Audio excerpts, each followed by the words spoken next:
Got something to say? Get in on the conversation at 415-915-2291. That's 415-915-CALL-1.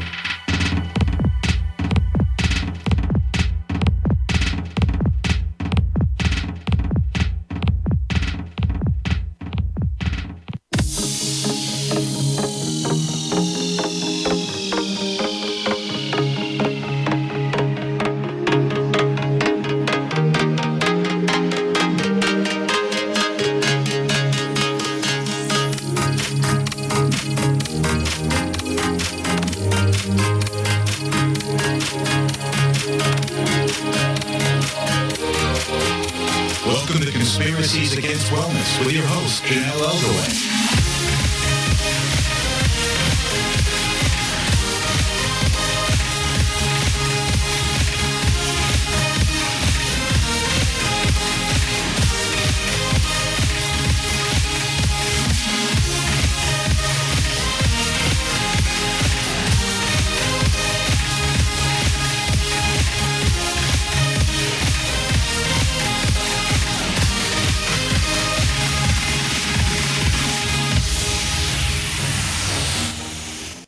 Good evening and welcome to Conspiracies Against Wellness. I'm your host, Janelle Elgoway.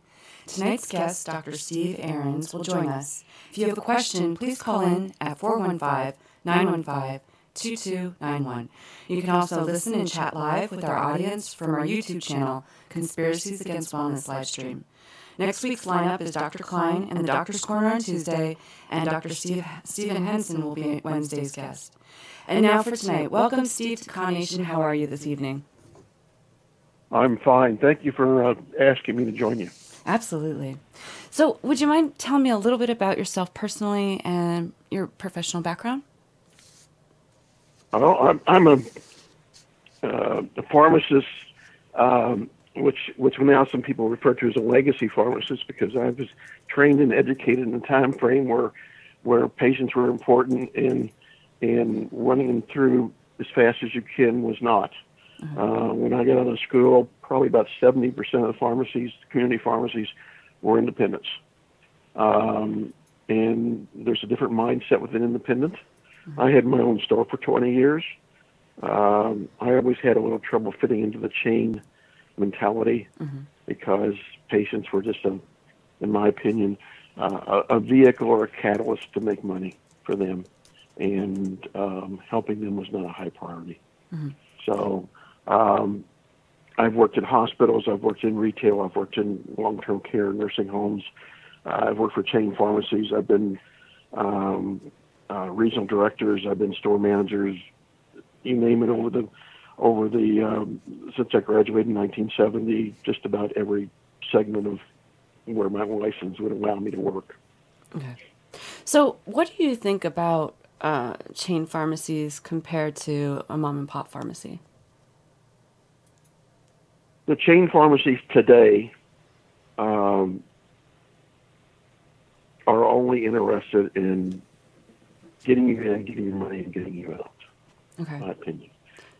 How do they make money off of their clients? I'm sorry? How do they make money off of patients and clients? Well, it's more prescriptions per hour they can fill, the more money they make. You know, so there was some information that came my way this week that CVS made this big announcement.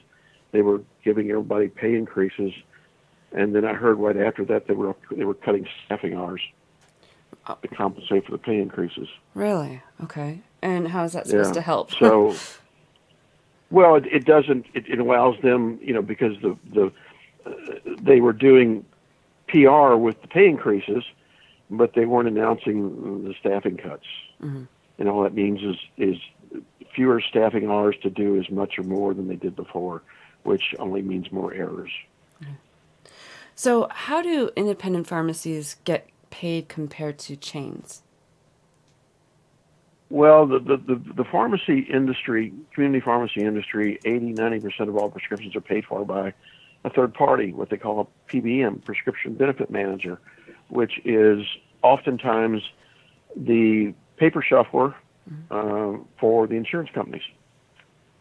They're all pretty much when I first started working in stores. The PBM started in the fall of 96 or early 97. I mean, excuse me, 96 or 70.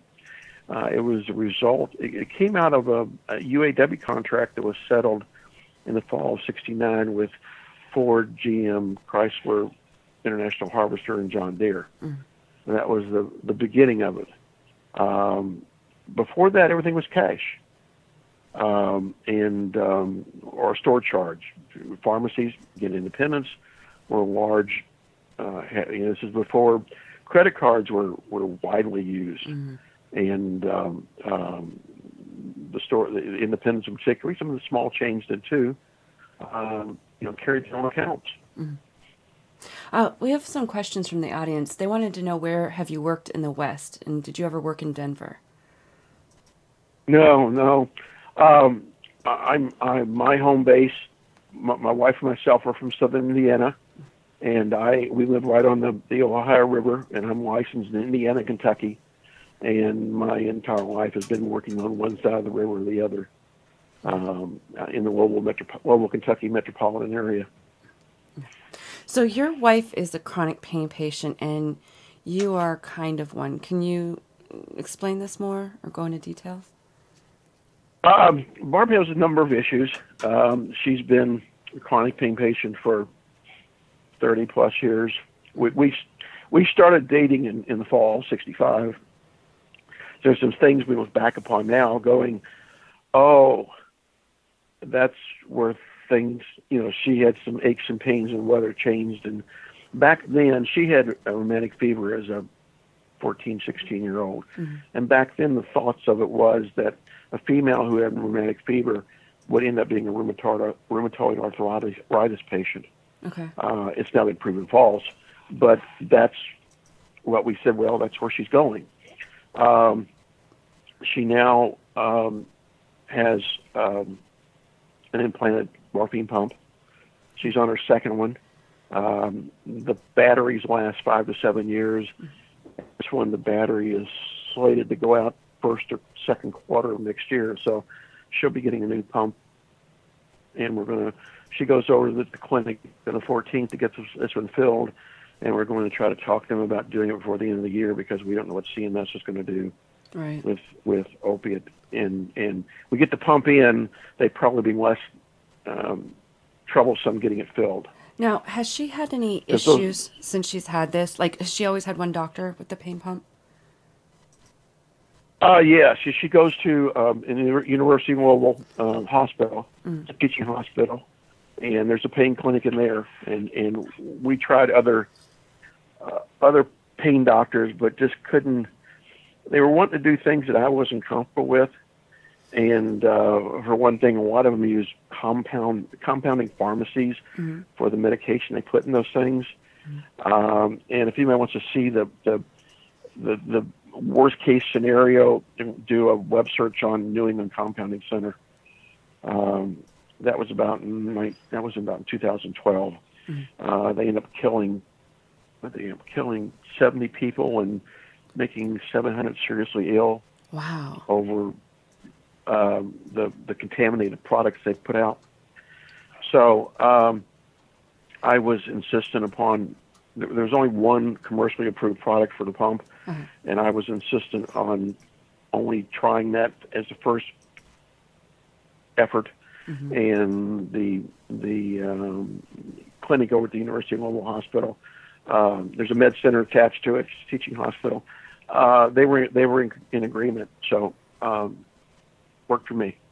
Now, a lot of people that I've spoken to that have had pain pumps and then move and need to get a new doctor, they've had a hard time getting doctors to take them because of that. Do you know why that is? It probably has to do with something with money. Okay. But I talk and read about patients every week that move and find trouble finding doctors to treat their pain. We have a condo in Panama City Beach, and one of the other owners down there is a post-polio patient. He's in his mid-70s, and they come down there for the winter. And he had one physician that's pain doctor that's saw him for a while. He just takes oral meds. And the second or third year he was to come back, the doctor told him that it was law that he could only take on full-time patients. Huh. I go, no, that's not true. Right. The doctor didn't want a 6-month patient. Right. Didn't want a 6-month revenue flow, income flow is what he wanted. Okay. So doctors are notorious, or healthcare professionals are notorious because they have inherent respectability that they'll say something that isn't really true, but they make it sound like it is. Right. Thinking the patient will believe it. Why do certain patients get pain pumps, and why don't they put them in everybody? I mean, what's the reason? It's an expensive proposition. Even with Medicare, total cost is probably around $15,000. Oh wow! So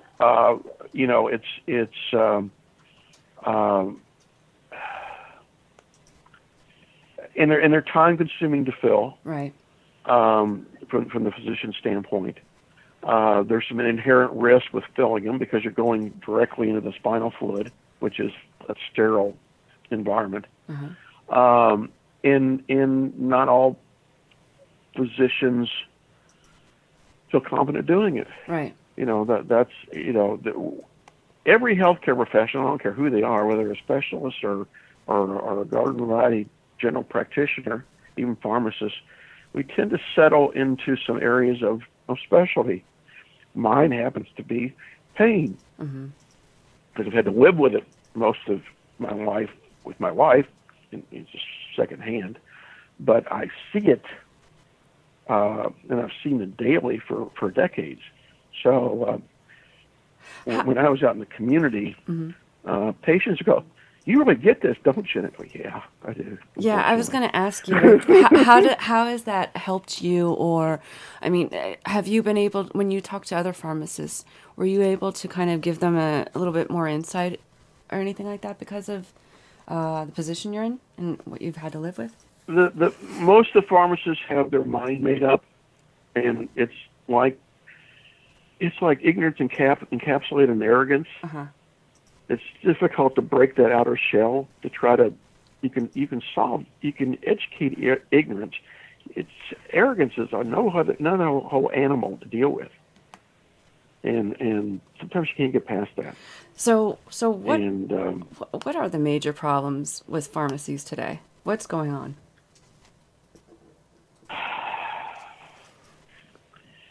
These professors, College of Pharmacies, have packed their little minds with grandiose ideas of how important they are, and they get out in the community and they and they're smart individuals, but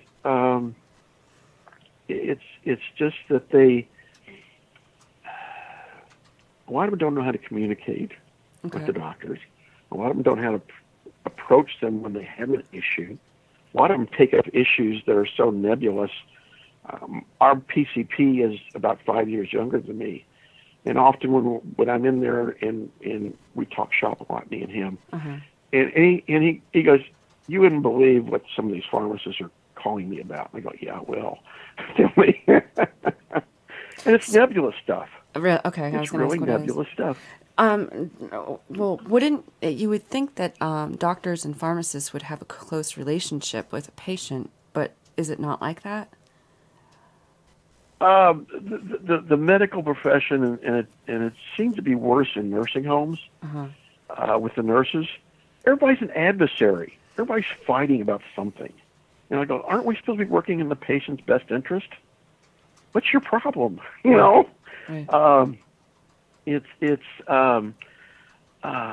the doctors are so busy. It used to be when back in the day, term, most of the doctors, I could go into their office or call them up and go, "Hey, we need to talk about this," and they come to the phone. Now they're so damn busy, they don't have time. Right. And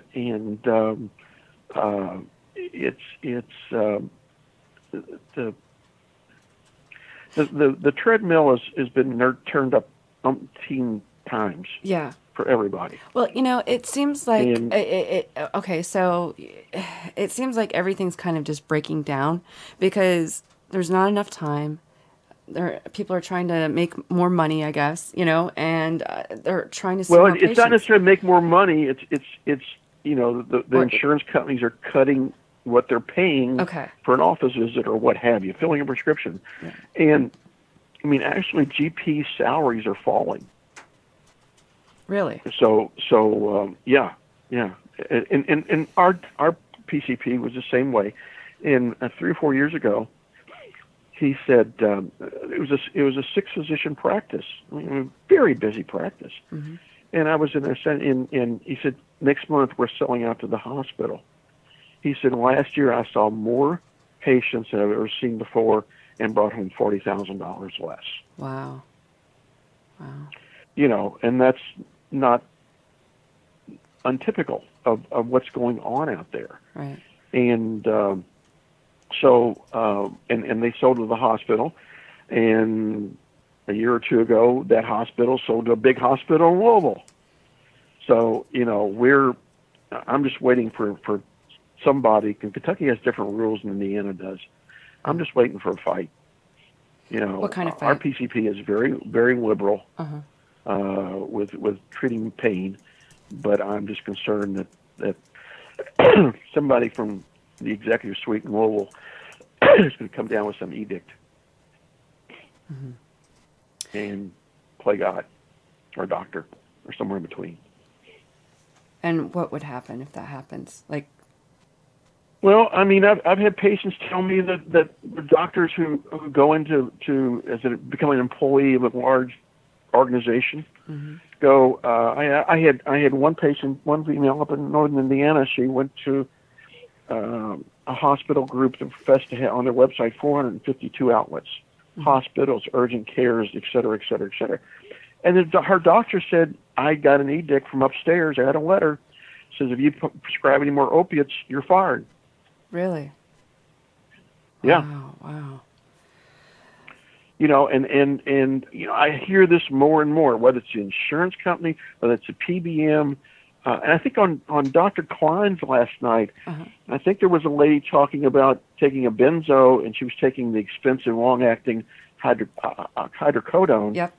And the insurance company said, you gotta stop taking one, and we're cutting off the pay for the hydrocodone.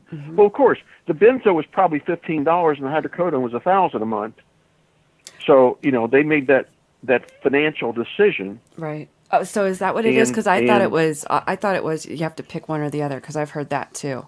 They don't want you on both. In the scenario that Dr. Klein elaborated on last night, the way I understood the patient, they said they decided they weren't going to pay for the Zohydro is what it was. It's long-acting hydrocodone without any acetaminophen. Okay. And I'm thinking it's like $1,000 a month, somewhere in that vicinity. Okay. And she was on taking Klonopin, which is probably $20 or $30 a month. Right. So they made a financial decision. Had nothing to do with her health, or her well-being, or quality of life. Talking. That's where. Go ahead.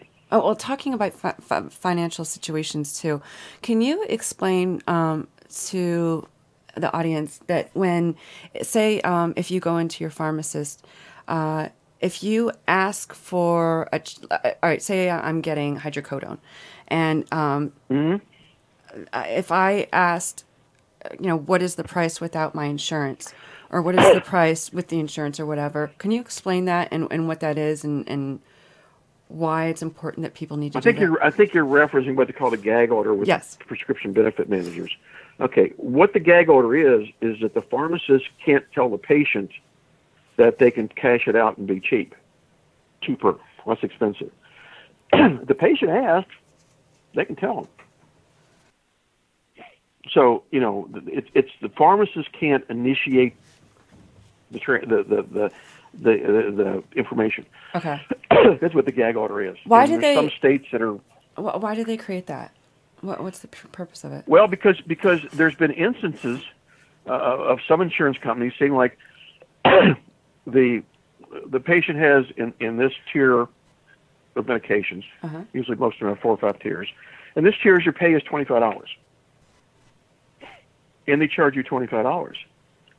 Well, what may actually happen, and the cash price of the prescription is $10. The pharmacist collects $25 from the patient, and the insurance company claws back $15. Okay. So you basically get, if the patient would ask, what's the cash price that, they said 10, they could tell you. But the pharmacist can't buy these clauses, and they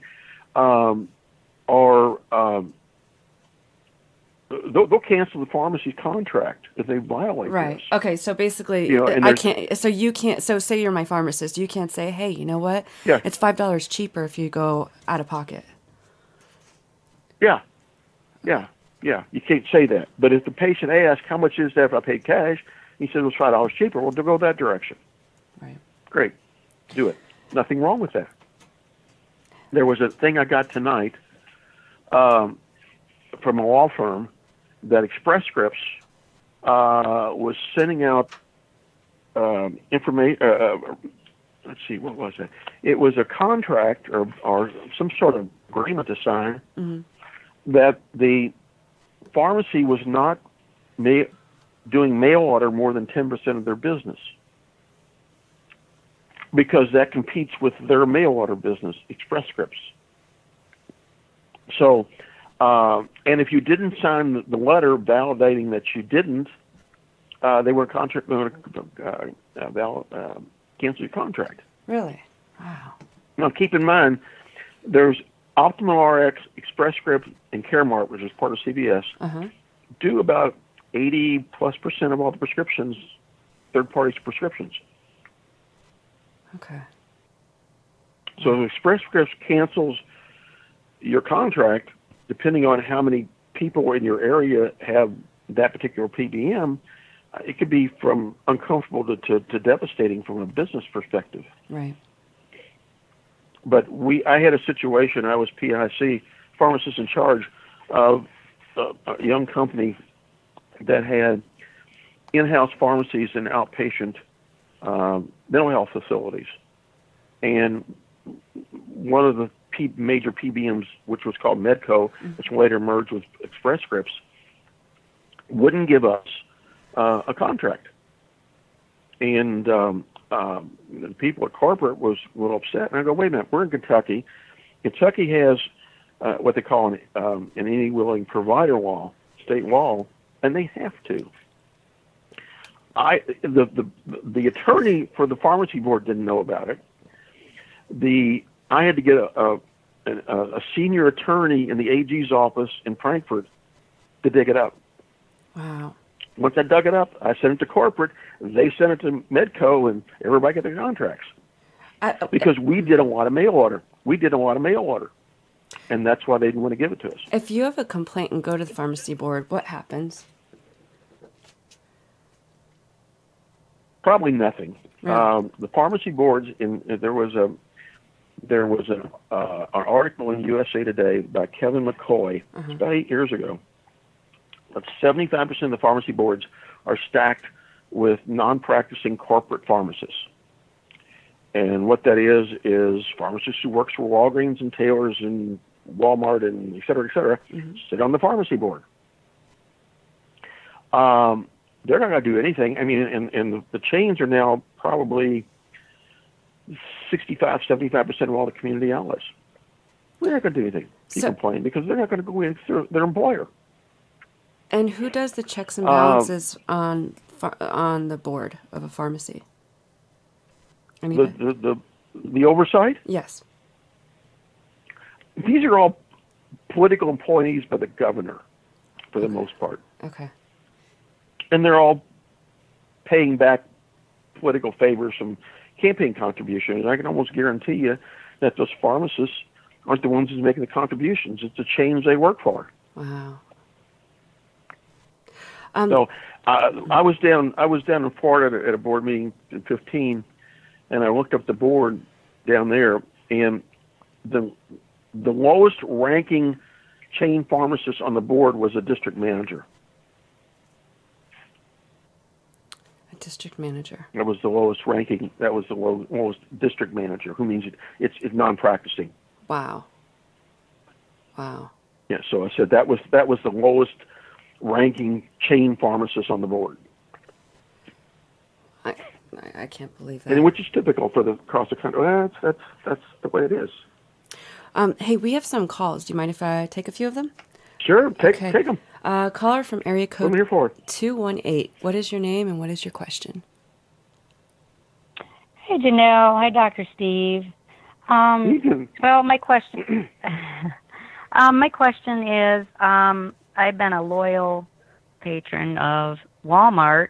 I mean, even before I was sick, I have arachnoiditis. It's my main disease. But if I wasn't at home, I was at Walmart. But that's where I was, and I used to get my scripts filled there.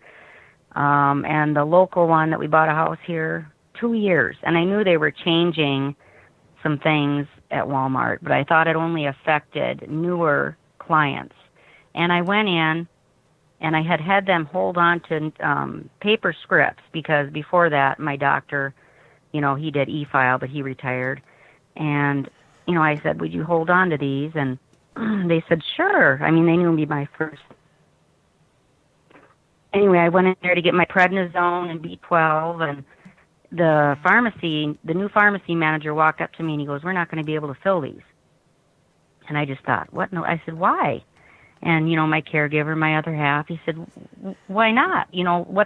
What's going on? Nothing's changed other than her doctor. And he said, well, why do you go so far away? And he knows why I go so far away. I'm in a town of 600. There are no, I told him there are no pain clinics here. There's no pain clinics here, I told him. And he just, he kind of walked away, and I was just stunned, because I was not there for that reason. And I just, it just caught me off guard. And now I'm just angry. I've got a hold of the ADA and everything, but I mean, he knows why. But he's using that as a reason, I think, to drop me. I just don't understand. And I asked him why, and I really want to know why.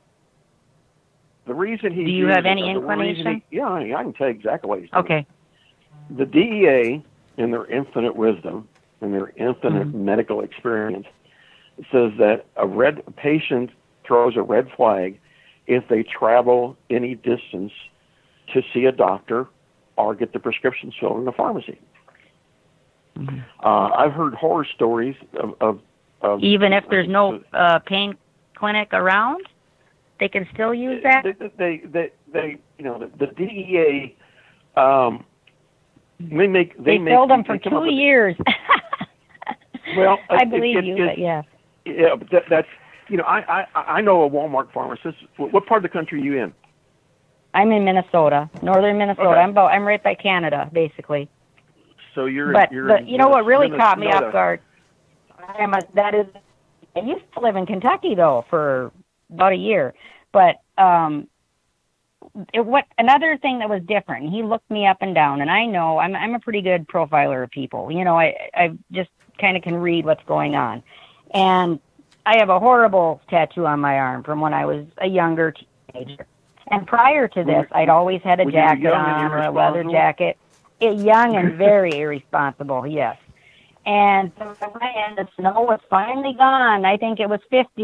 You guys would probably be wearing jackets, but I was, I was in my T-shirt, and just to make it to the store is like the devil, And I could see him looking at me in a totally different way. And even the week prior, he asked me, he was short one of my meds, and he said, is it okay, if I'm okay, or if you're one med short? And I said, sure, go ahead, And so we've had an ongoing couple times on the phone, and we've talked.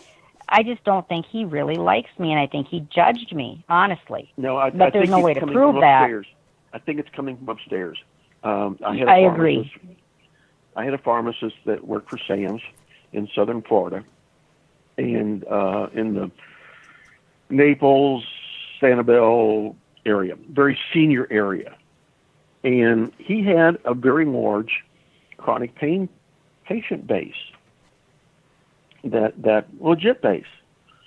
And his district manager came in and said, the corporation's made a decision that you're going to cut back. I don't know what the number was. I forget now. It's been several years ago. That you're going to start turning away these people.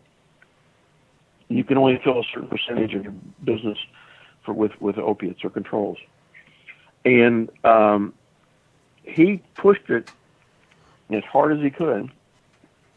Went to the board, went to the AG, all kind of issues, and got nowhere, and eventually got fired. So I suspect this is coming out of corporate. Now, I can tell you, one story was told to me, not a patient, and I think this was doing with the Walgreens, is the pharmacist refused to fill her prescription because she lived in a different zip code. However, the line in the zip code, she was a half mile from the store, and the zip code line was between her house and the store. And he refused to fill her prescription because she lived in a different zip code. Wow. So what you told me doesn't surprise me in the least. Now, anybody that's a reader of my blog, I have this nice little graphic. Little guy with a bullhorn shouting, "Dump the chains." We're finding an independent pharmacy. There's got to be You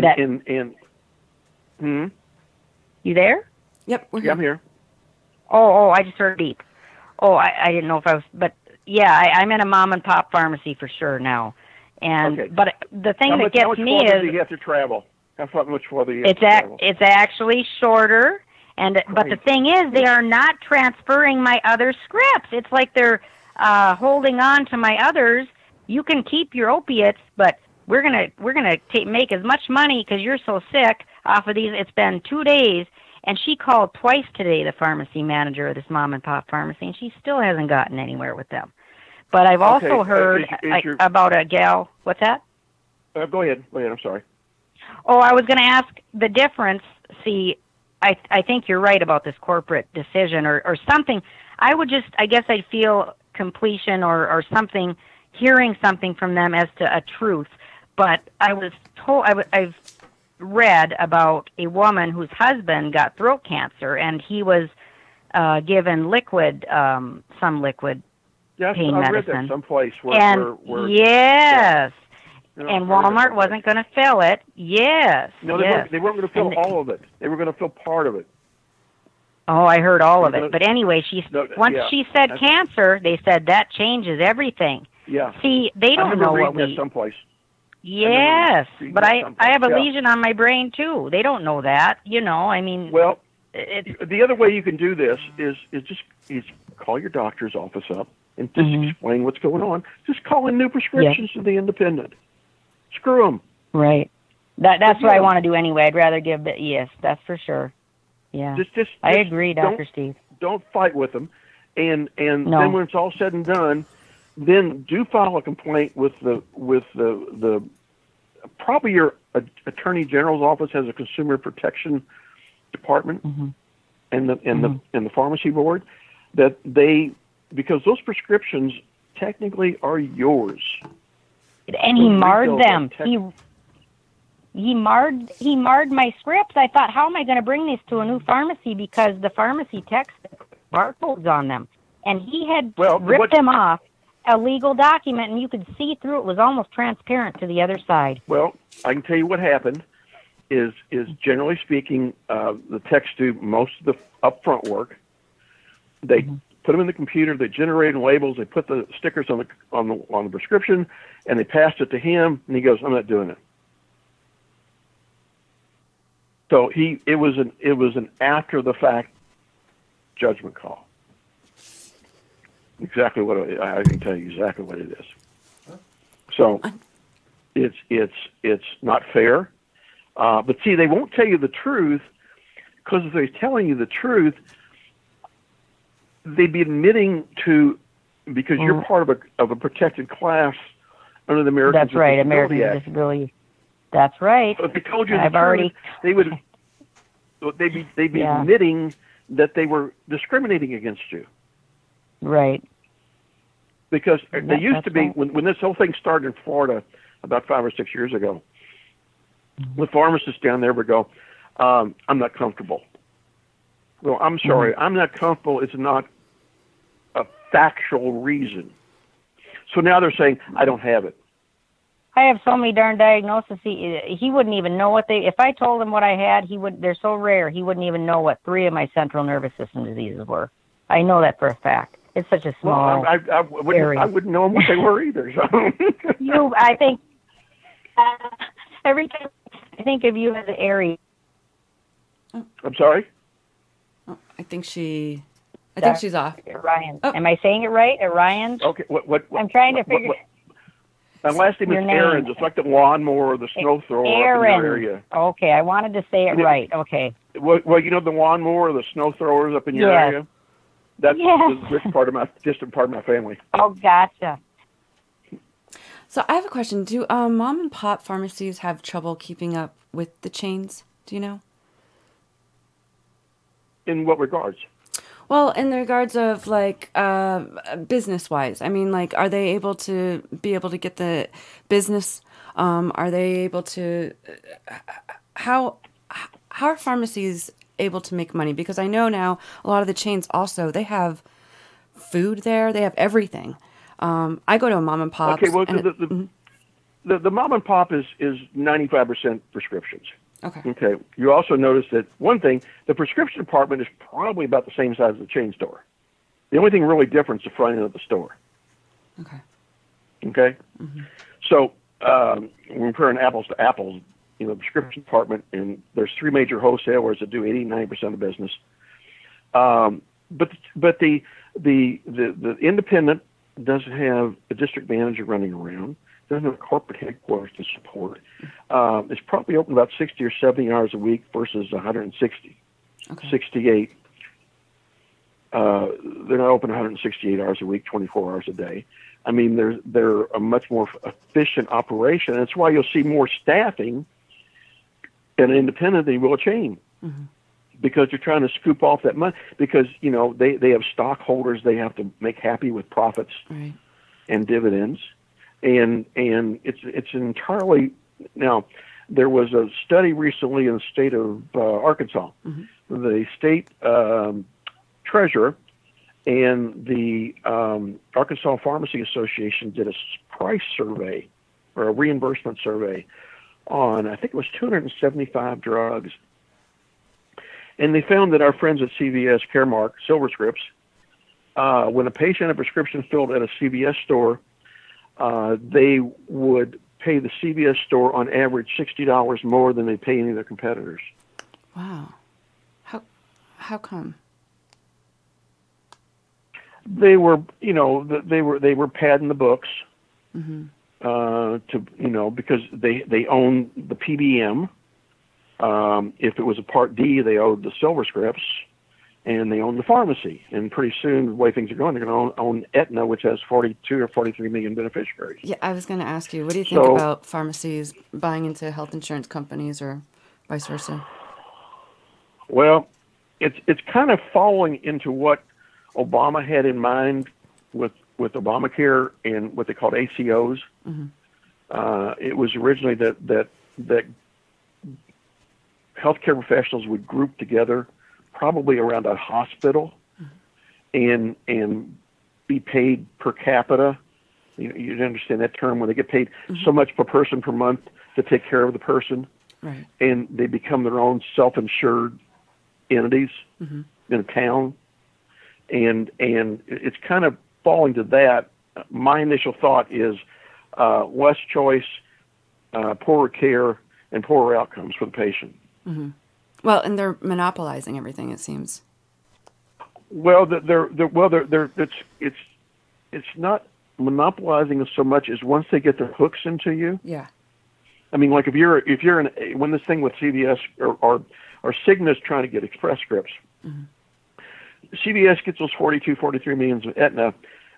You're probably going to see them go, okay, you can't go to the emergency room unless you get triaged through our minute clinic. And our minute clinic will take care of you if at all possible, because it's cheaper for us. Right. Of course, you're dealing with nurse practitioners or are advanced nurse practitioners or physician's assistants or what have you. I had to deal a lot with those people when I dealt with working nursing home pharmacies. Mm-hmm. Really not impressed. No, most of the time. So it's me and our PCP don't always see eye to eye. Okay. I tend to be very conservative. And Barb had several years ago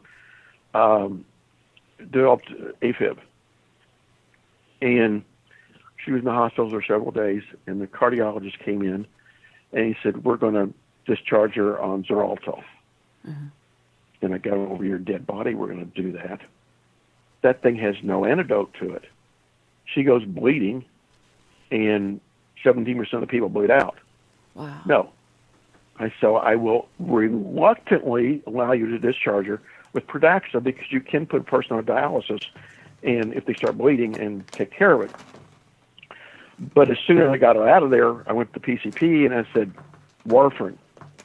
I can control that. I can back up the bleeding with vitamin K. We're not going down that path. And besides, after the fact, I looked it up, and there was a level 1 interaction with Xarelto and her other meds. Wow. Which is level 1 is a do not go there. Right. So it was, and then 2 years ago, I developed some clots. I've got some kind of genetic clotting issue. Mm-hmm. And PCP came in and says, "We're putting you on warfarin." I go, "Thumbs up." So I'm now doing my testing at home. Mm-hmm. I do my INRs myself with my own little meter, and I report it to them. And if it's out of range, I send him a text and go, "I'm changing my dosage to this. I'll tell you what next week what turns out to be." He'll get okay. Man, I wish we all could have a Pharmacist Steve in our household, It would help out. It's a blessing and a curse. Yeah, I bet. Well, we have another caller.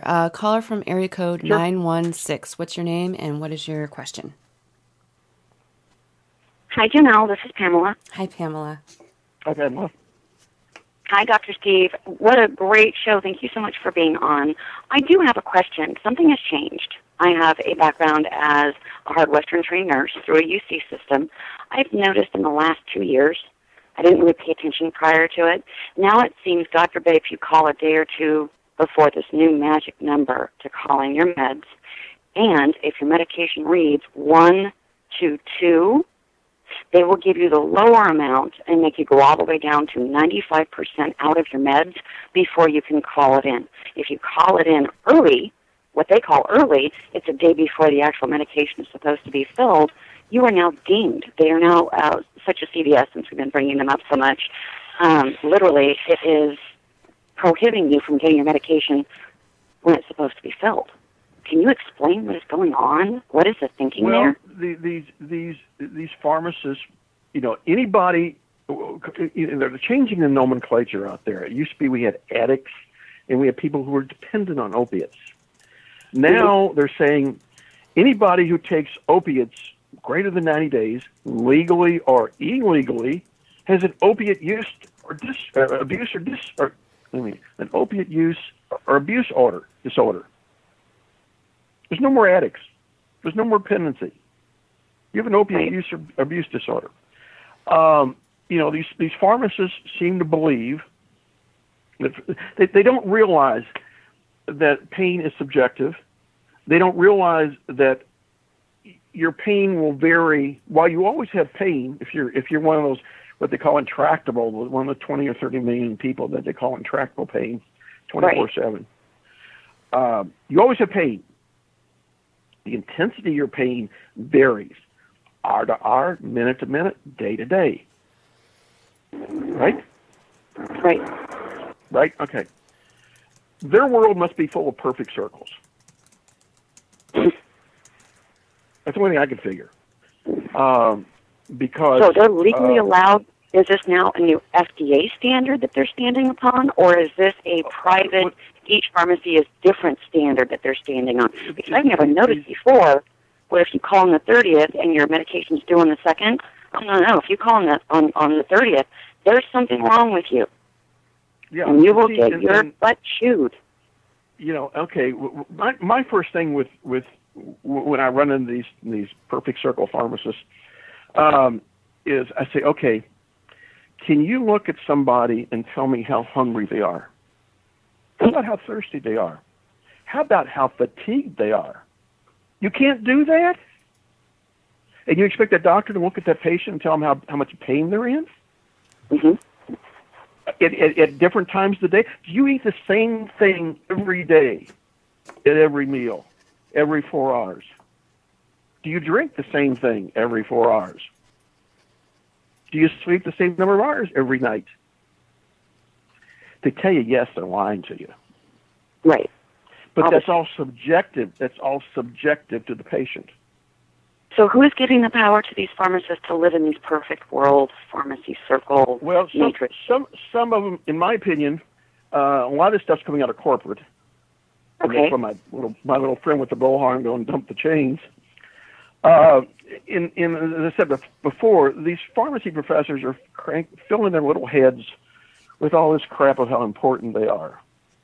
And one of my favorite phrases years ago is education is knowing the rules and experience is knowing the exceptions to the rules. And when you're dealing with subjectiveness, when you're dealing with subjective diseases, I'm talking about pain, depression, anxiety, ADD, ADHD, mental health, the only way you're going to figure out how it's affecting the patient is ask them. I just had a flare-up with the sciatic nerve. I've always had an iffy back, but I had a catch of oxycodone here. I mean, this is the worst flare-up I've had in 5 years. Oh, and so it was the upper end of the scale, and I was taking 10 milligrams of oxycodone every 2.5 hours, because if I waited to 3, I started going up pain scale. Mm-hmm. Right. So I couldn't get in to see my PCP, so I went into the urgent care in the same building, which is owned by the hospital, and got some cortisone, prednisone for it. And by the end of the week, it still wasn't any better. So I called up and I go, anybody available? So I got to see one of the partners, and I said, I really think prednisone was too low a dose. He goes, you're right. So he upped it, started back all over again. So I finally got into my physician. On Friday, last appointment on Friday. And he said, what are you taking? I'm taking 100 milligrams of oxycodone a day. But I'm doing it this way. I think I may be a fast metabolizer, because it's just at 3 hours, it's gone. Right. He said, okay. He said, I want you to see a neurosurgeon. I said, okay. He said, I'll probably take 3 weeks. Okay. How many did you eat? And I said, well, I'm taking this. He gave me 365 milligram tablets. I've been seeing this guy for over 20 years. Mm-hmm. He goes, okay, big deal. You say it's that much? It is that much. That's rare, though. How many doctors would do that? Yeah. And you're able to go and fill it at your actual hospital's pharmacy, where you actually are a doctor. So for us regular little people, what department do I call? Because I used to train techs, lab techs, and medical techs, nurses. I'm a teaching nurse. So the last time I went through a pharmacy cycle and taught all the pharmacy tech stuff, 1 to 2, that doesn't mean you go by the 1 standard and only fill 80% of the medication. It also doesn't mean that you completely rag on a patient when they call on the 30th when their medication is due on the 2nd. You know how large I would CVS, question, Walgreens, they're very busy. Mm-hmm. I would question a pharmacist if you have a dose of 1 or 2 and they stick it at 1. I would question that. They do it to everyone now. I would. And they're even doing it on tramadol, which is a non-narcotic analgesic, for heaven's sake. And gabapentin. In some states, it is a controlled. And gabapentin's going to be next. Yeah. It's already controlled in Kentucky. Where are you from? What state? California. I'm in the communist state of California. Our daughter used to live in the Bay Area, and I hated that place. God love her. Yeah, that's a horrible place. Well, she's in Durham now, so she's on the right side of the country rather than the left side of the country, and that has the left coast. Yes. The crazy Pete. I used to go land the fruit and nuts and granola, And believe it or not, we really are the lands of fruit and nuts. That's what we grow here. That's like one of our number one is pears and nuts. Governor Moonbeam up there. Oh yeah. So. So, question the pharmacist. Can I also request that the doctor be more specific in his script? Yeah. And when my doctor wrote those oxycodone, he put on there up to 16 a day. Okay. Is what he put on the prescription. Unless I checked, unless they've changed it, and you're still in it. I'm not. I'm retired due to my illness. Well, I'm retired too. So but I'm still fight the fight. Okay, but nothing has changed that drastically within the basic law. Well, I mean, it would allow them to do that. We have corporations that are a practicing pharmacy and practicing medicine, and no one has challenged them yet. This is where I think the chronic pain community is really going to come roaring through, is as these hospital systems that employ physicians and these corporate pharmacies and these PBMs, because in our legal system, the value of life for somebody who is elderly, handicapped, disabled, unemployable, et cetera, is probably close to the family pet, which is 0. Right. Okay. But when a corporation makes a medical decision, probably by an MBA or an attorney, and it's affecting hundreds or thousands of patients, the formula changes. Is that not a class action lawsuit then? That's what I'm thinking. Okay. And so you can't get anybody to enforce. You can't get anybody to enforce the ADA because the ADA is under the DOJ, and guess what the DEA is? The DOJ. And who does the checks and balances of the DOJ and the DEA? No one, right? Mm-hmm. There's no checks and balances, and I was talking last night that there's no checks and balances on our legislative system. Right. They can pass stuff that's unconstitutional, and unless somebody takes them to court, go for it. I watch Fox Business a lot. I'm active in the stock market, so I keep an eye on that. And there's a judge on there, a retired Judge Napolitano, and they were talking a few months ago about the civil asset forfeiture law that the DEA uses quite liberally. And he said, in his opinion, the law is unconstitutional, but as long as it's on the books, it can be enforced. How about that? Wow. So literally, this is going to come down to calling our legislatures and doing a class action lawsuit. What I think it's going to come down to is, and again, this is my opinion. If you notice the attorneys on TV, I want to get this money, I want to make it rain, whatever crap they're doing. I'm the hammer bullshit. They all have about 4 or 5 paths. They go after the truckers. They go after the nursing homes.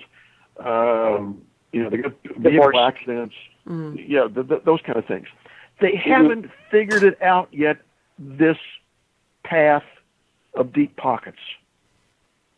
This is where the chronic pain community is going to start talking to attorneys or well, that's the thing, somebody's going to talk to them. Why won't lawyers take cases where patient abuse or malpractice suits concerning opiates? Like, why aren't there any cases? Is it because of the money? Well, there was 2 cases. There was 2 cases out in your home country of California in the early 90s. 2 patients, end of life, terminal. Doctors refused to treat their pain, let them die in agony. The estate or the relatives or whoever sued both these doctors, not for malpractice, for senior abuse. They were both awarded. Both plaintiffs were awarded over $1 million. Unfortunately, California has a $250,000 limit on such awards. Attorneys can't make any money on $250,000. But at this point, if it's not about how much money you can stuff in your pocket and it's for the greater good, and you got as many class actions in each state, it would tank it. Well, but the thing of it is, if you go after these deep pocket insurance companies, PBMs, Walmart, Kmart ain't getting money. Walmart, yeah. Walgreens, CVS, then you can go ADA, you can go patient abuse, you can go medical battery, you can go civil rights. There's so many things. Because right now there was a study either in National Pain Report or Pain News Network about a year ago. I can't remember whether it was Ed or what's the guy's the other one? I can't remember his name. Anyway, 90% of the chronic pain patients, families, are struggling financially because either the one spouse can't work, or the good spouse, the healthy spouse took off, or the cost of therapy. And so, there's only 10% of the patients out there that could possibly do something. And so, but they have a captive group, literally. Do what? They have a captive group, literally. Well, they and they know that, and it's just like the pharmacist. They can tell you, I don't have it. Well, I ran into a situation. So we have a condo in Panama City Beach. We've owned it since '94, and I had a 10 milligram oxycodone prescription from our local Peace Pharmacy, a local doctor here, and we've been dealing with the Winn-Dixie down closest thing to the condo for about 10 plus years. And I went in there one Sunday and dropped off the prescription, and there was a floater there. Mm-hmm. God, I hate floaters. Mm-hmm. And he goes, "I'm not fooling with it." And I said, you do know that you're violating ADA. "Oh, I don't care. I'm not dealing with it." I said, "We do know you're violating the new Florida law that they just passed, where you're not supposed to start looking not to fill it." Right. I don't care. I said, "Call the doctor's office tomorrow." "I'm not fooling with it. Here, take it back. Bring it out back tomorrow." I go, "You have no idea who you're dealing with." So I brought it back the next day, and lo and behold, one of the pharmacists there is a year younger than me, had his own store. Pharmacy is a very small fraternity. When you throw ownership into it, the fraternity gets real small. Mm-hmm. I go, "Yeah, we'll take care of that. No big deal. I got my hands on the drug." Okay? I'm still not through with this SOB. I called the VP of Pharmacy Services for Winn-Dixie in Jacksonville. And this is a mid-50 pharmacist, hadn't filled prescriptions in eons. And I was explaining the situation. And he starts off with this routine. "Well, a pharmacist has the right," and so on. I said, "I know, I'm a retired pharmacist. I understand that." And it got real quiet on the phone. He was pulling his chin off the table, I'm sure. Mm-hmm. And he says, "Do you mind if I look up your wife's medication records on the file?" I said, "Go ahead, knock stuff out." He said, "You've been having prescriptions filled here over 10 years. Same doctor, back in Indiana. I don't see the problem." I said, "That makes two of us in this phone conversation." I don't know what happened to that floater, but I'd put a few nails in his coffin if I could. Yeah. And that was how long ago? And that was a year and a half. Okay. So you're seeing yourself as a pharmacist the exact same thing that I called in with the original question of, when did this start? Because I noticed it about 2 years ago. So something must have changed somewhere. You just haven't found it yet. Well, it's been ramping up since about a year or two after Obama got in office. Mm-hmm. And it continues. And people go, "Well, Trump's in power now." Well, I hate to tell you, but most of the DEA and the DOJ in the weeds is still people there with Obama. They're career people. Mm-hmm. And Trump's not fooling around trying to change their mentality. They're just feeding the fire. Pamela, did you have any other questions? Okay. I'm sorry, we have a ton of callers and No, they're dropping off. I'm sorry. Thank you so much. I tend to ramble on. No, that's okay. and anybody that's calling in, I know you dropped off. I apologize. We will get to you though. Pamela, sorry, guys. No, that's I'm okay. right Thank now, you so much Jonelle. for calling Thank you so in. much. Yeah. All right. Caller from area code 504. What is your name and what's your question? I was calling in. I'm a first-time caller. But I had questions about the pain management and everything. Okay. Can you speak up a little bit? Currently, yes, I'm sorry. Currently, I just got put out of the hospital for assumption. Them thinking I was taking extra medicine or what have you. And I wasn't. I'm a sickle cell patient. And right now I'm to the point to where I don't have a hematologist because the gentleman decided to let me go as well as I decided as well. But I'm to the point to where I have no options. I can't really go to too many of the hospitals here in New Orleans. And I feel like I'm very much stuck. And okay, let me stop you from there. First, you said sickle cell. Sickle cell, correct? Yeah. yes, So what you said, okay. And you're how old? I'm 29. I just turned. Okay, so you're an older sickle cell patient. Yeah. Now, you sound like you're in a lot of discomfort right now. Yeah, I'm actually. Is that true? Yeah, as we speak, yeah. Okay. What I would look at is have you tried a teaching hospital in the area? Yeah, I did a while back. Only for them to come and explain to me that I've had, I guess, 9,000 pills within 2 years and that I should be dead by now. Yeah, all of these things were said to me.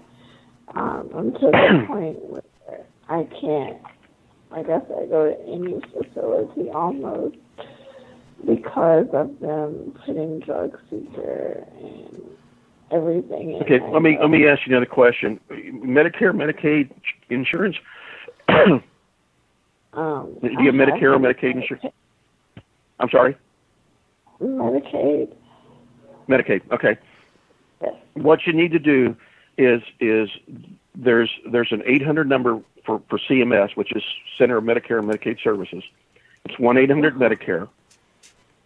Call them and seek their assistance in finding someone to take care of you. You should also be able to find a Medicare ombudsman in the area that can advocate for you. And that's the two paths, the paths of least resistance for you right now is to get the big boys, people that are supposed to watch out for you, to do it. And they don't come out looking for people like you to help, but once you show up on the doorstep or on the phone, they should do it. Okay. Did you have any other questions? That's the best advice I can give you. Yeah. That is try to get the doctor to put a diagnosis code of palliative care on you, which exempts you from all the dosage limitations. And if somebody says you took that many pills in 2 years and you should be dead, well, obviously they don't know what the hell they're talking about because you're not dead. Yeah. So And your doctor is the one that prescribed it. I mean, why are they?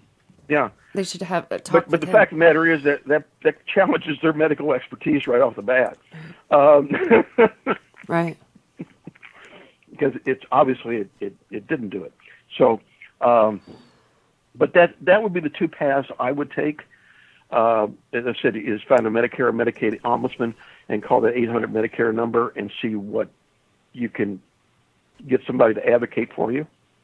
Yeah, that's a good idea.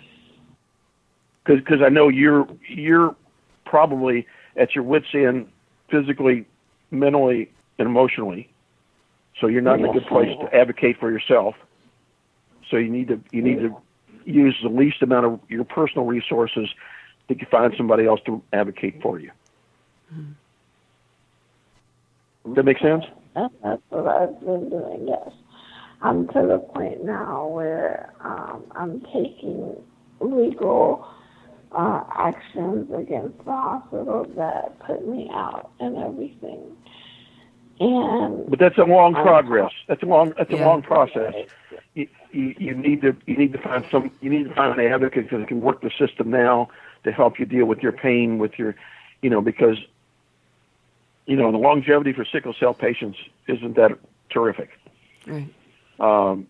And you don't need to compromise your quality of life and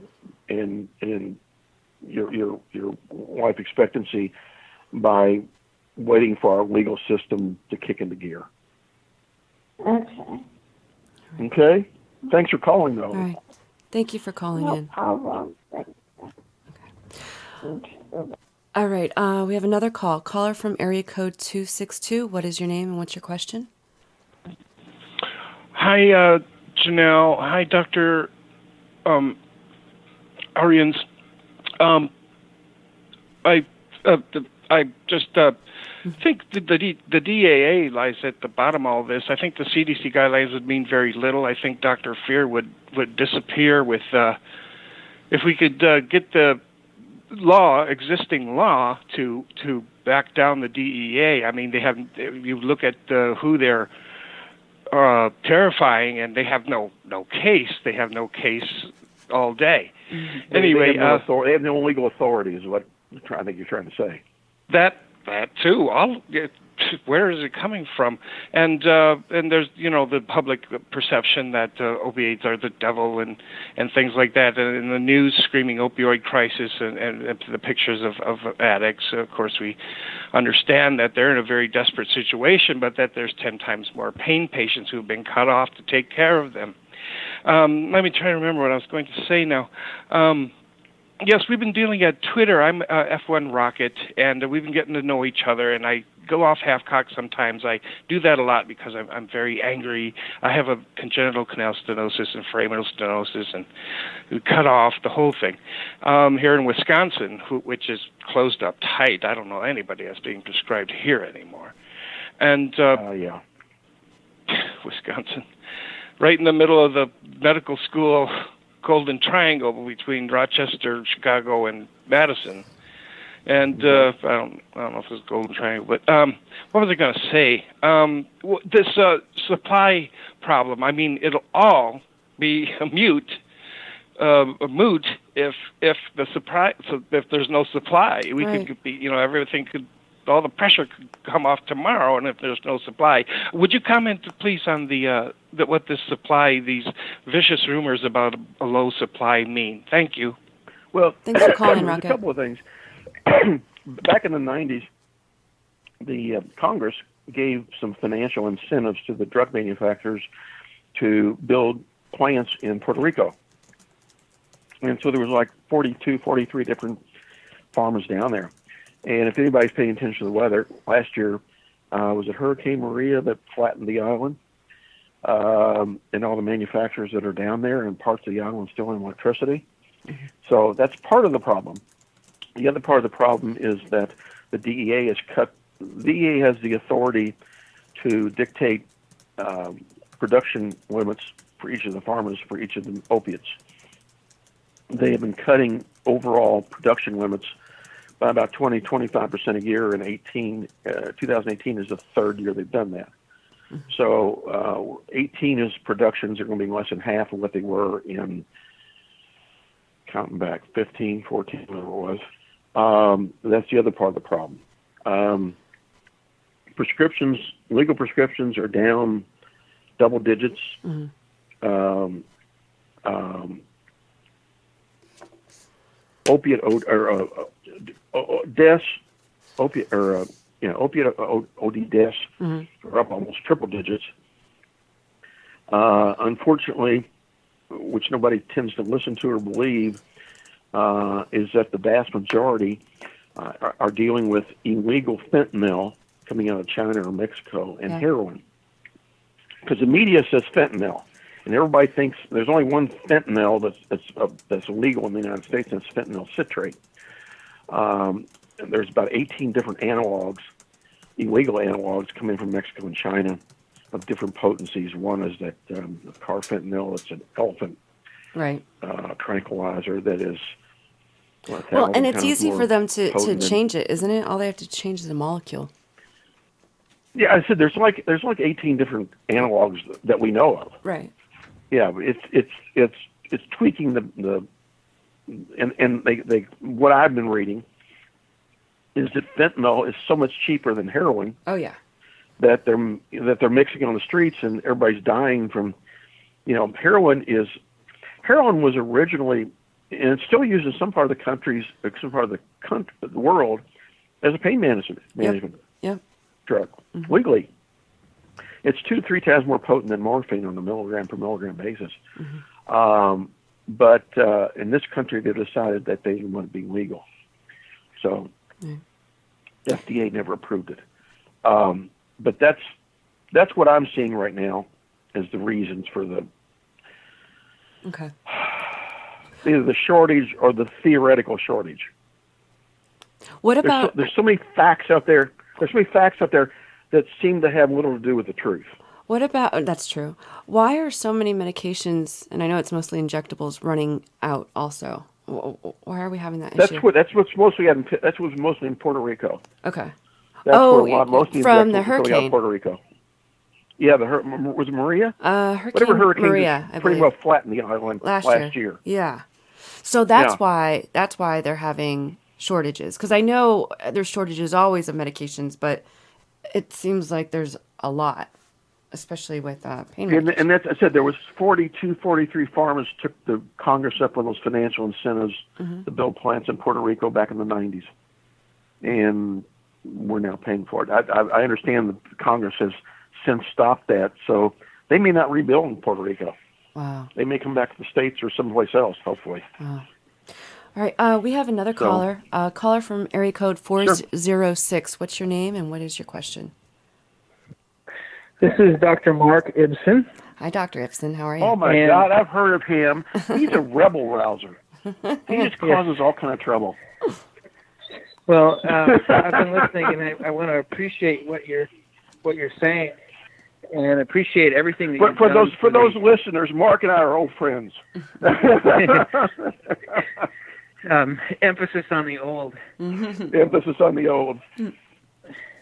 And so I just want to thank you for everything you're doing for pain patients, and everything you've said has made a lot of sense, especially along the lines of people who've been broken financially by the burden of being a pain patient. Pain's a fucking terrorist, and it makes us poor. And I've heard you say that before.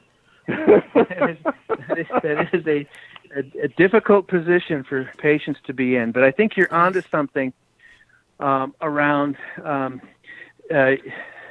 eventually, and Janelle, you were saying this too, that the class action lawsuit may be the way to go, and a lawyer won't take that until the culture changes, until they actually see that there's 100 million people in pain, and we claim that there are, but they aren't vocal enough to get the lawyers.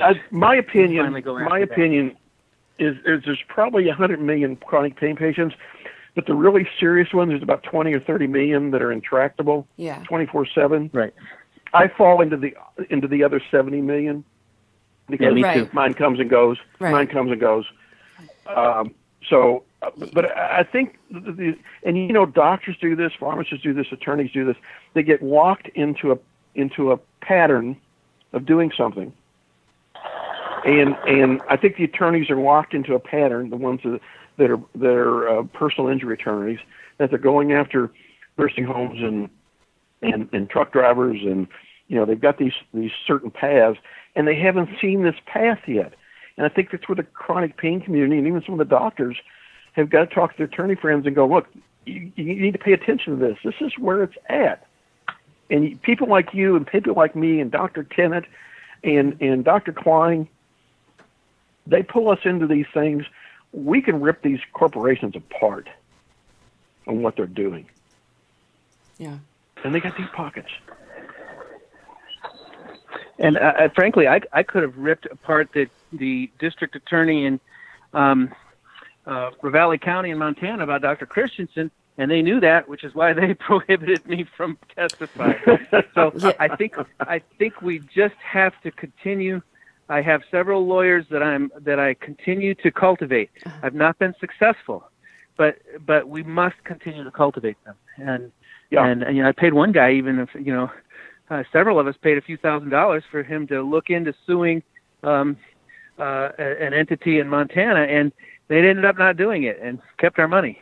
But that's not necessarily a bad investment. It's still a cultivation, and we have to just keep on in conversation with the legislators who they're just drinking from a fire hose. They cannot comprehend this stuff.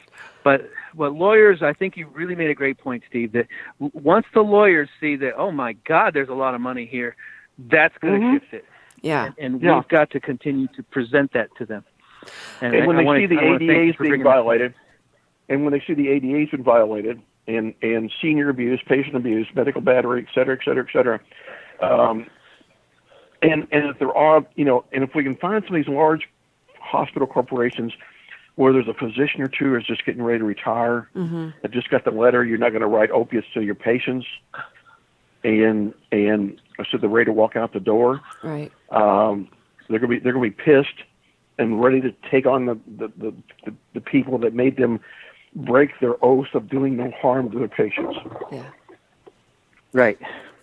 Now, what do you guys think Mark, of? it's good to hear from you. Yeah, thanks so much for calling. Steve. Thanks for everything you're doing. Hey, I wanted to ask you both something, though, quickly. Hang on, Dr. Ibsen. What do you guys think about what Dr. Mangino was talking about last week? I don't know if you heard, but he was saying that, chronic pain patients need to come together and start like a fund somewhere so we can have it there so that we can go ahead then and hire attorneys and stuff like that and have a pre-set up thing of what will happen if the DEA is like going after doctors or they're starting to harass somebody. Steve has been proposing that for at least 7 years. Yeah. And I think a better path at this point in time, my understanding that if doctors, before the vultures start circling, create an irrevocable trust, yes, and throw all their assets before? in it. Before? What do you mean before? Well, no, because they're circling me right now. Right, but what they're doing, as soon as they get their medical license. Yeah. Right. But the thing of it is that I think I posted an ad on my blog 6 months ago. They were looking for financial analysts for pre-seizure evaluation. I think these SOBs are keeping a spreadsheet on the net worth of doctors. Yes, I agree. And they're comparing that with the prescriptions they're doing, and they go, okay, here's a high one and a high dollar figure. We're going to take him. Well, I'm going to have Dr. Stephen Henson on next week, next Wednesday, and we're going to talk about his case. And he thinks that is exactly what the problem. Because I think, don't they get like 80% off the top of whatever they pull in when they raid doctors? It depends. It depends on a lot of variables, but 85% of the people are never charged. Yeah, right. Are never not even charged. But they keep it regardless whether they're charged or not. They keep their assets, right. Correct? You're talking about civil asset forfeiture? Yep. Yes. Yeah. I think a more appropriate. Well, I said, but 85% are never charged or won't convicted of anything. What I think might be a more plausible path is to create a speakers bureau that goes around to the state medical associations and whatnot and put on presentations of how you create an irrevocable trust and how it will put a barrier between you and the DEA. Yes. I love that. I love the sound of that because really it's the DEA that has struck terror into the hearts of doctors. Oh yeah. Well, I have a friend that sued CVS, ADA, EEOC, whistleblower. I don't know how much he got, but it was a bunch. And the first thing they did was create 2 irrevocable trusts. One, he created one for her, and she created one for him. Smart. And so that because they have a gag order, so that CVS, if they ever come back after him, there's nothing to get. And her 2 brothers are retired Secret Service, and they manage the trust. That's smart. Wow, but that could be good. That's the answer. But it said, I mean, as soon as they get the practice going, create it. Right. But what do we dump do? Everything into it. What do we do about the whole thing about the myth and the fear that because doctors are not taking patients. Doctors are not prescribing to people. I mean, what are people supposed to do in the meantime? And I mean, how long is this going to take? I think my thoughts is the patients go after the insurance company because the doctors are signed up as contractual to help treat their patients, and I think that you need to force the insurance company to find a patient to treat or a physician to treat you. Mm-hmm. And then if they can't, then you go after false advertising and misrepresentation and insurance fraud. What do you think, Dr. Espin? And my opinion is that it just takes one case to crack. Yes. And we haven't got that case. Yeah. In 2014, the DEA fined CVS and Walgreens millions of dollars, and that changed everything because it hit their pocketbooks. And all we got to do is hit their pocketbooks once or twice, and they're going to be listening. And it hasn't happened yet. The right case hasn't happened. The right representation hasn't happened. But this is going to happen in the courts. It's not going to happen with legislators. They're just too dense. And it's not going to happen unless 100 million of us limp in the streets. I don't think it's going to happen with protest. I don't personally think that the pharmacies are the primary candidate. I think the insurance companies, the PBMs, and the hospitals who employ prescribers who are making edicts is what they do. Mm-hmm. If you go after that 3 groups, the pharmacy bunch will just shake in their boots. Yeah. Well, some people have said, they're easily terrorized. If for 3 months people can stop getting MRIs, shots, whatever, it would hit them hard in the pockets and they would have to change something. I mean, I know that's a little crazy, but if enough of us did it, I mean, what do you think about that? Yeah. We'll go on strike. Yeah. That'd be brilliant. Yeah. Be brilliant. Except the way it's already managed is it's managed to make people so desperate they are at their wits' end and life's end, and they're suicidal. No, you're right. And to ask people to wait another 3 months for this intervention or that intervention, they've got us over a barrel. They've got an 8 or 10 year lead on us, putting fake literature in the medical literature, convincing people that opiates are harmful or cause rebound pain or hyperesthesia, all that stuff. That's all mythical. There's no proof of it. And essentially, we've got to reverse that bad data in our literature. And Dr. Tennant's doing that. He's creating some new information, some new data. There's other people doing it too. And there's a recent summary study about how opiates aren't harmful. And that just came up on my feed just a couple days ago. Mm-hmm. But we just have to get that information to the decision makers and the stakeholders. But the problem in my opinion, the problem we're having is the CDC and the FDA are supposed to be the gold standard of information. Right. Yeah. And what's coming out now is contradicting what they're putting out. Right. And the people who have always bellied up to their bar is going to be reluctant to walk away from that bar. Yeah. Well, it's going to be very, very interesting to see how once somebody makes the distinction that the CDC is wearing no clothes, and that our most important scientific institution has been hijacked, then heads are going to roll. Yeah. Well, my opinion is the CDC did not have the legal authority to publish those opiate guidelines. Exactly. Agreed. Yeah. The FDA turned them down, and they went to the CDC. Right, and they should have let it go there, but they didn't. They really wanted it. Ka-ching. Ka-ching. Yeah. Mark, I'm glad you're doing well, and it's good to hear from you. Yeah, thank you. Yeah, thanks for calling Steve. in. Thank you, Janelle. Yep. Love your show. Thank Appreciate you. it. Bye, everybody. Bye-bye. All right. Well, I know it's way past the time, and I didn't get to so many questions. But I'm here. I know. I'm here. and there's still people on, too. So I guess, wanted to know. All right. Well, I wanted to bring up your blog. Can you talk about your blog a little bit? Why did you start it? It's 6 years now, right? Well, it's what? Yeah, I'm just starting year 7. Mm-hmm. It was kind of a... I wanted to do something, and I started it, and I created a Facebook with Pharmacist Steve, and I got a Twitter account, and I got a Facebook account on the same name, and it kind of floated around for the first 6 months or 12 months, going, okay, I got this, what the hell am I going to do with it? Yeah. And once I officially retired 4 years ago, and that's when... 4 years ago, 5 years ago. It was a few years ago. That's when I had more time on my hands and really got into the feeds and seeing what's going on. And I said, I look at my blog as trying to educate the chronic pain community as to what's coming at them. Yes. And try to motivate them to do something. Yeah. Because I can't do it. I'm just one person. But there's a whole bunch out there, and there's the numbers that read it are growing. And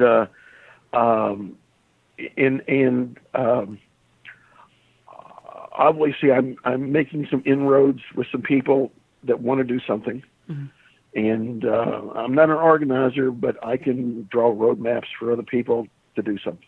Well, there's 2 blogs and that that's you what I'm trying to do. wrote that I wanted to talk about quickly. One was about the conversion table article about what we need to do to understand or learn about the conversion rates. Can you talk a little bit about that? The conversion tables, the one I generally refer to at the bottom as a footnote, just said that the conversion tables are basically very crude estimates. So this is the morphine milligram equivalent thing that we're talking about, right? Yeah, but it converts from oxycodone and hydrocodone and Dilaudid and converts all of them into morphine equivalents. They're all rough estimates, crude estimates. You can't. There's nothing black and white because there's 3 or 4 cytochrome P450 enzymes that metabolize different of the opiates. And you may be a bad metabolizer one, a good one or the other. And cytochrome P450, when I was in school back in the day, wasn't even a known entity. It wasn't even on the radar. They've got it now with.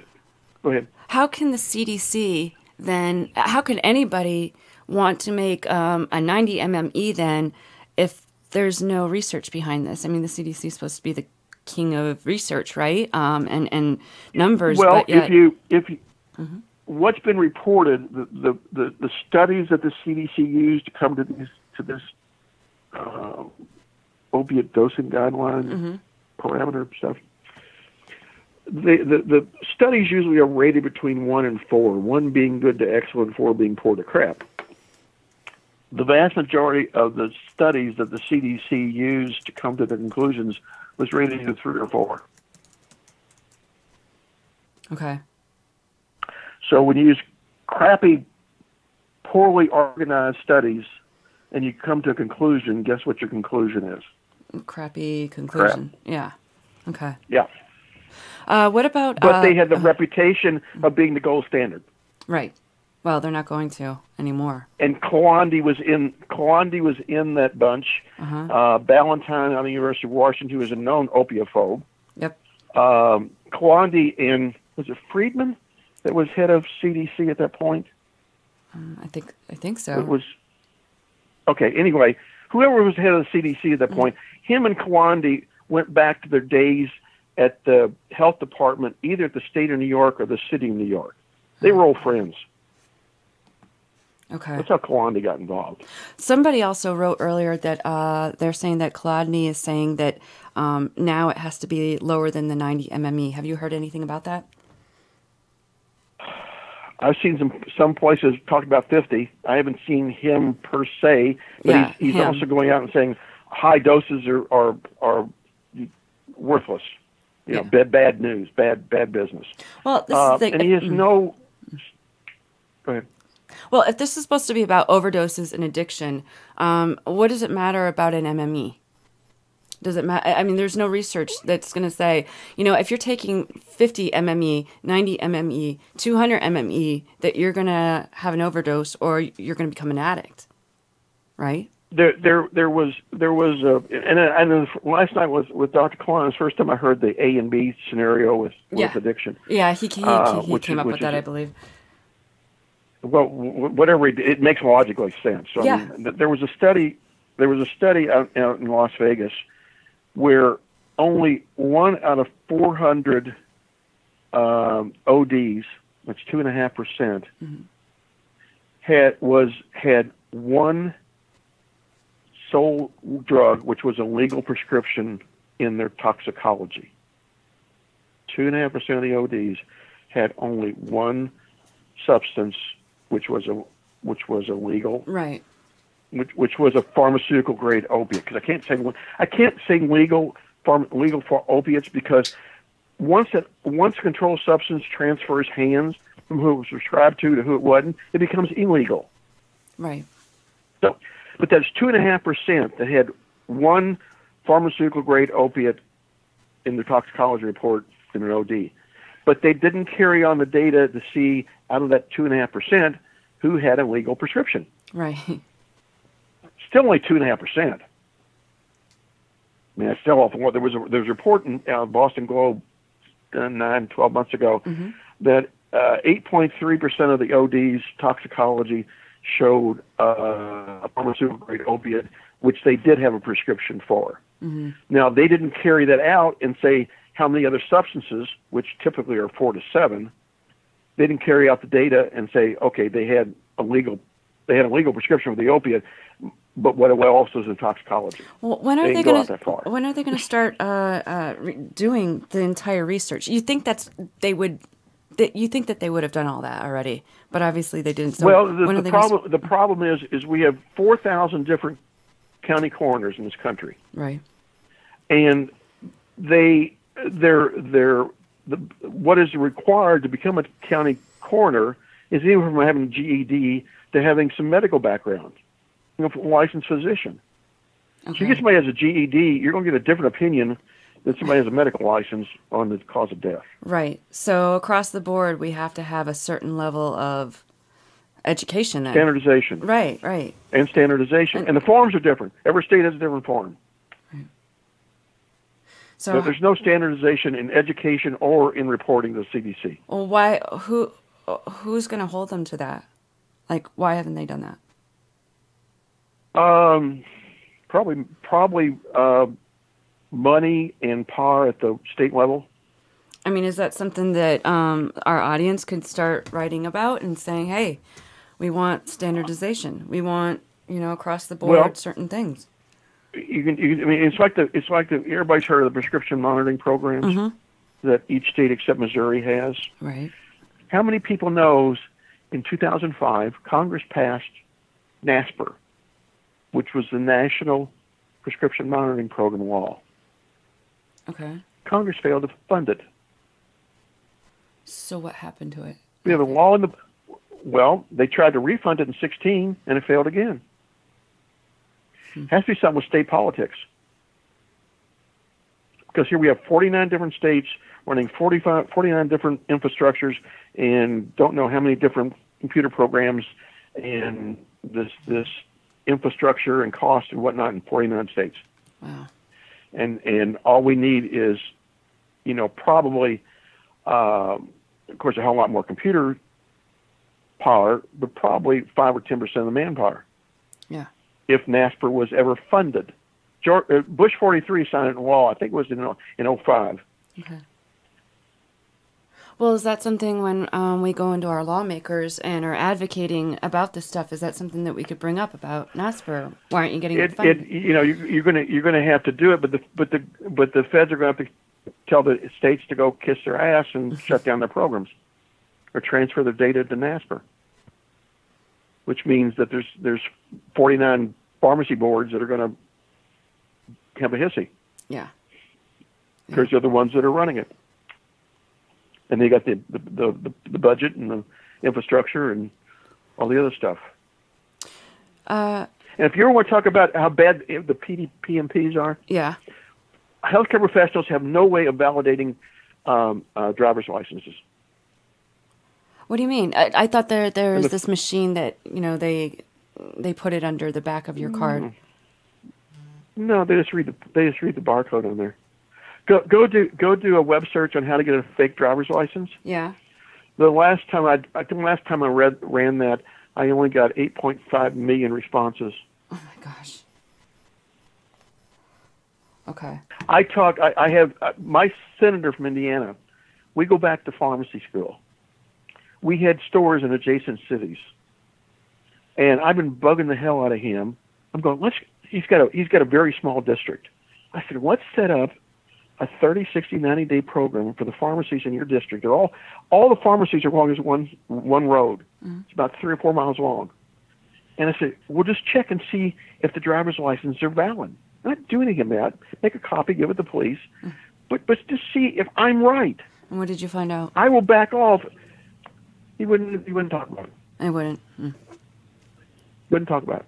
I said, if I'm right, we need to do something. If I'm wrong, I will back off. Well, it sounds like they don't want to fix the problem. No, they don't. Yeah. The DEA is law enforcement. Their charge is to arrest people who divert. If you have no drugs getting on the street, they have less business to do. Right. Well, their business plan goes down the tubes. And it's become more about money now, Where does the money go anyway? The Controlled Substance Act, when it was passed, when it was implemented in 1970, replaced the Federal Narcotic Bureau, which had a $2 million budget, with which was called the BNDD originally, Bureau of Narcotic and Dangerous Drugs, with a $42 or $43 million budget. $2 million, $43 million, 1,200 DEA agents, which in 73, I think it was, became the DEA. It's now an $81 billion industry. Yeah. Employs somewhere between 500,000 and 1 million people. Try to bust that up. Huh. We have private prisons that lobby Congress for longer sentences for nonviolent drug offenses. Yes. I'm aware of that. Yeah. A lot of people aren't. It's so corrupt. It so really manipulated. is.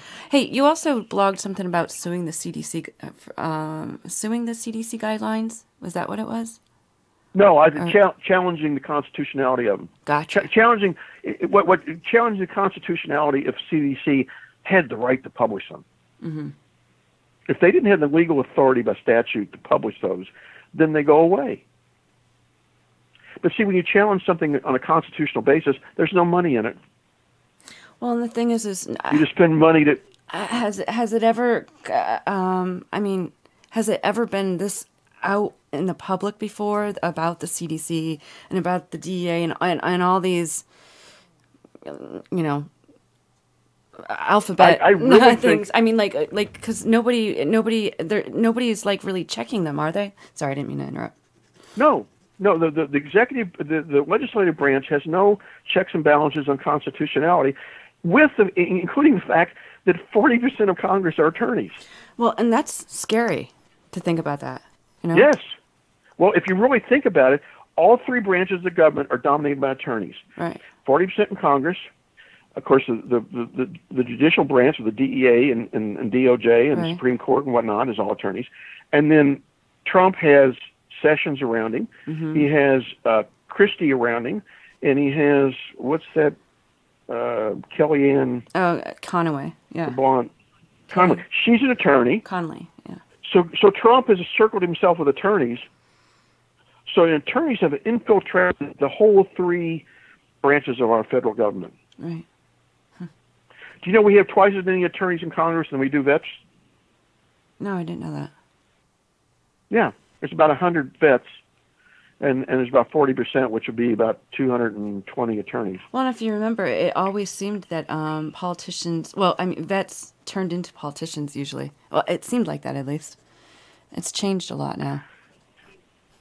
Well, I mean, if you see these new faces in Congress or running state and national levels, a lot of them are attorneys who've never practiced law. Yeah. Yeah. You know, the law profession pretty much runs our country, or highly influences it. Very interesting. Well, Dr. Ariens, do you have anything else you'd like to leave us with? Because we're going to wrap up here. Well, this may be the first of many. I hope so. I really enjoyed having you on. Thank you so much for coming on, and I know the audience. It seems like the response was positive. Yeah. Oh, yeah. And there was so many. I hope the people got some information. Yeah, and there was so many questions I didn't even get to, and calls too. So I apologize if I didn't get to your call, but yeah, if you'd come on again, that would be great. Seems like we need to do a reboot. Yeah, we'll have to make a date. Phase 2. Yes. All right. Well, thank you again for coming on. I appreciate it. And we'll talk about in the future when you come back on. Yep, absolutely. You have my number, my email, my Twitter, and my Facebook. Yes. Oh, and also, would you please just let the audience know one more time your blog? How do you get to your blog? It's pharmaciststeve.com. Okay. All right. Great. And if you Google, if you do a web search and look for my name, I take up most of the first page. Okay. All right. Cool. Well, I'm very well indexed. Well, we also have you on our website too, and I'm hoping you'd want to guest blog for our call blog that's going to be coming out here soon. We'll see what. As I said, I run hot and cold on op-editing. Okay. So if I get a hot streak here, I figured I'd try to sneak it in. Yeah, as I said, if I get something that I go, okay, this is really important, I should write my opinion on this. Yeah. That's usually what I look and see what other people are doing, and I'm going, yeah, this is really important, and they're not really getting it, so I need to do something. Okay. So when I get in what I call my snarky moods, mm-hmm. that the whole world is wrong and I'm right, and I need to prove it. I know what you mean, but what the purpose and the reason why you're doing things, it's the reason why I'm doing it. I mean, I want to be able to. We have to educate each other, and we have to motivate each other. I mean, there's no other way around it, and especially on something like the opioid crisis or whatever you want to call it. But yeah, at this point in time, with Barb being taken care of as well as she is, and me too, I really don't have a direct dog in this fight. Mm-hmm. But I'm willing to fight. Yeah. Well, we need people like you. So thank you. Yeah. Okay. All right. I'm glad to do it. Yep. So my Bluetooth battery didn't run down, so okay. I'm good. All right. Well, I hope you have a great evening, and we will get you on here again. I'll let the audience know when we're going to be doing that. So thank you. Appreciate it. Okay. All Good enough. Thank you, ma'am. Take care. Bye-bye. Bye-bye. And Con Nation, don't forget to join us again next Tuesday with Dr. Klein at the Doctor's Corner, and next Wednesday with guest Dr. Stephen Henson. And thank you for taking some time out of your evening to join us here at Con Nation. I'm Janelle Ogaway, signing off until next Tuesday. Good night.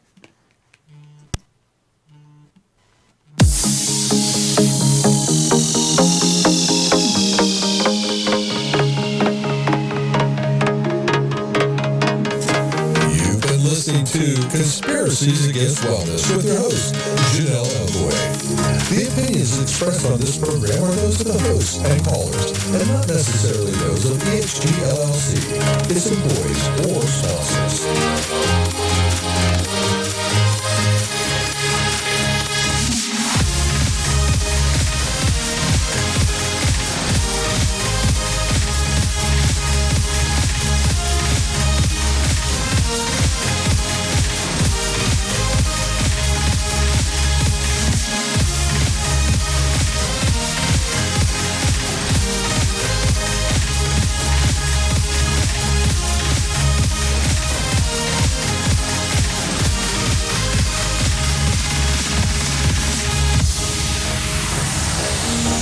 Copyright 2018 by EXG LLC.